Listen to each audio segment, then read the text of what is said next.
को कौन चलाता है? महिला चलाती है। बिना महिला के घर नहीं चल सकता है। और कैसे चलाती होगी?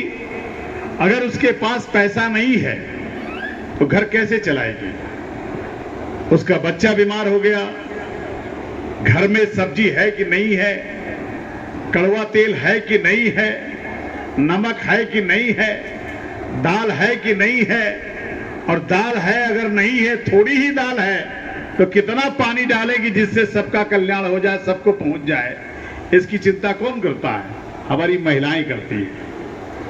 अगर महिला के पास पैसा ही नहीं है, नौकरी ही नहीं है, उसके पास खाने कमाने का जरिया ही नहीं है, तो जरा सोचो जरा कि ये घर कैसे चलेगा और ये देश कैसे चलेगा?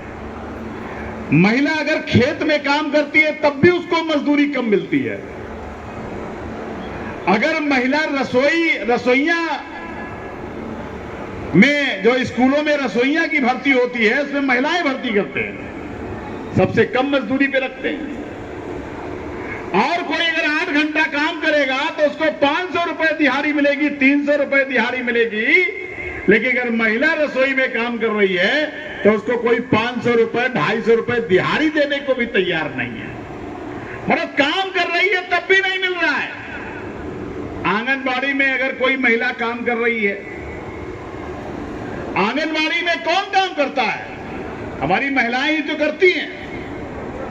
अगर वो काम करती हैं और पूरे महीने करती हैं तो उसमें भी उनको जो है कोई 10,000, 15,000 देने के लिए तैयार नहीं है। का देश है। जो इस देश में ज्यादा मेहनत करेगा वो इस देश में भूखा नंगा रहेगा। थारू समाज के लोग जो हमारी जनजाति हैं, किसी का लेके नहीं खाते हैं, अपने मेहनत का खाते हैं। किसी के पास जमीन है, किसी के पास जमीन नहीं है, यानी काम करते हैं लेकिन खेत नहीं है उनके पास, तो दूसरे के खेतों में काम कर रहे हैं। वो चाहे अनुसूचित जाति का बेटा हो और चाहे पिछड़ी अति पिछड़ी का बेटा हो, वो इस देश में मेहनत करेगा। लेकिन उसको जो है, और इस देश को देने के लिए सब देते हैं। ऐसा नहीं कि थारू नहीं देता है, थारू भी देता है, वाल्मीकि यानी डोम हो, मेहतर हो, मुसहर हो, चमार हो, दुसाध हो, थारू हो, चाहे जिस जाति का आदमी हो, उसके बिना इस देश के खजाने में पैसा नहीं पहुंचता। पहले वही देता है। सबसे मेहनत की सबसे कम पैसा कमाता है, लेकिन देश के खजाने में वो सबसे पहले पैसा देता है।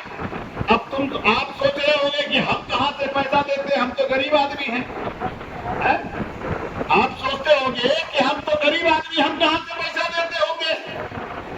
जब आप इस देश में कोई भी एक सामान खरीदते हो ना, अगर साबुन की एक टिकिया भी खरीदी तो जो साबुन 3 रुपए का बनता है वो 5 रुपए उसमें सरकार ले लेती है, और तब आपको वो 10 रुपए की जो है वो साबुन की टिकिया मिलती है।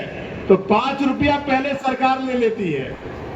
अगर आप बीड़ी पीते हो, वो पान जो पुड़िया होती है, पुड़िया तो सभी खाते हैं ना, तो जब पुड़िया खाते हो तो पहले जब जैसे ही आपने पुड़िया लिया और फाड़ने से पहले ही सरकार ने तुमसे पैसा ले लिया, जिसको हम टैक्स कहते हैं, जिसको हम कर कहते हैं, जिसको हम टैक्स कहते हैं। 35 रुपए का पेट्रोल और डीजल